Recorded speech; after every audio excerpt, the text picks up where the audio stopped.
वर्णिवेशरमणीय दर्शनं मन्दहासरुचिराननाम्बुजं पूजितं सुरु नरोत्तमैर्मुदा धर्मनन्दनमहं विचिन्तये। असतो मा षड्गमय तमसो मा ज्योतिर्गमय मृत्युर्मा अमृतं गमय।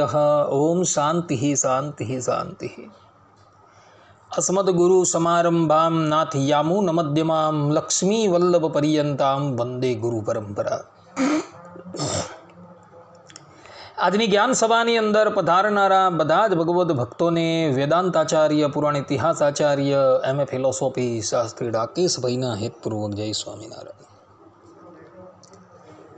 ભક્તો, આજની આ જ્ઞાન સભાની અંદર આપણે બધા ભગવાન સ્વામિનારાયણે લખેલી શિક્ષાપત્રીના 192મા શ્લોકની સ્પષ્ટતા શ્રવણ કરશું। તો બધા જ શ્રોતાગણો આ પ્રવચન એકાગ્ર મને કરીને શ્રવણ કરે।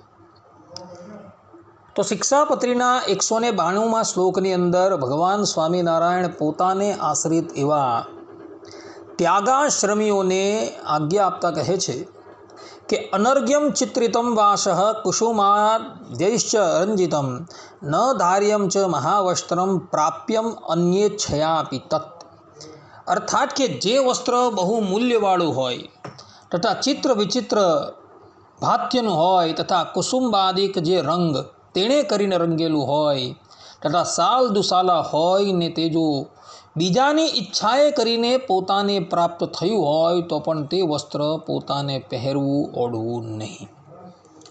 આ પ્રમાણે ભગવાન સ્વામિનારાયણે અહીં 192મા શ્લોકની અંદર પોતાને આશ્રિત એવા ત્યાગીઓને આજ્ઞા કરેલી છે।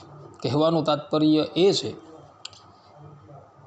કે જે વસ્ત્ર બહુ મૂલ્યવાળું હોય, જે ચિત્રિત એટલે કે શુક્લ નીલ પિત્તાદિ વિવિધ તંતુઓથી રચેલું હોય અથવા વિવિધ રેખાચિત્રથી સંપન્ન હોય, જે કુસુંબા આદિક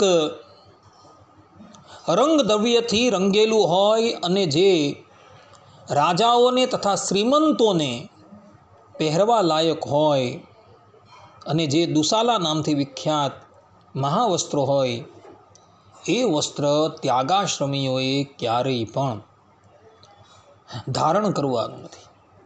કારણ કે એવું વસ્ત્ર જે છે એ રાજસ વસ્ત્ર છે। જેમ કે ધર્મપ્રદિત નામના ગ્રંથની અંદર કહ્યું છે કે સહેમ સૂત્રમ સૂક્ષ્મમ ચ નાનરંગમ ચ ચિત્રયોગ મહાધનમ ચ યદ વસ્ત્રમ આધ્યાર્હ રાજસમ તુ તત્। અર્થાત કે જેમાં સોનાના કે સોનેરી તાર હોય, અનેક જાતના રંગ હોય, કોઈ ચિત્રવાળું હોય, બહુ મૂલ્યવાળું હોય અને ધનાઢ્ય મનુષ્યને લાયક હોય તો તે વસ્ત્ર રાજસ એટલે કે રજોગુણી કહેવાય છે। અને એવું વસ્ત્ર જે છે એ ત્યાગાશ્રમીઓએ ક્યારેય પણ ધારણ કરવાનું નથી। રાજસ વસ્ત્ર ગૃહસ્થ આશ્રમીઓને શોભે છે, ત્યાગાશ્રમીઓને ક્યારેય પણ એવા વસ્ત્ર શોભતા નથી। ભૂતકાળની અંદર એવા પ્રસંગો બનેલા છે કે ભગવાન શ્રી હરિએ પણ એવા વસ્ત્રો ત્યાગાશ્રમીઓને આપેલા તો એ લોકોએ ગ્રહણ ન કરેલા। આ સંબંધની અંદર પ્રેમાનંદ સ્વામીના જીવનનો એક પ્રસંગ અવલોકન કરવા યોગ્ય છે। જે પ્રસંગ પ્રેમાનંદ સ્વામીના ગ્રંથોની અંદર જોવા મળે છે।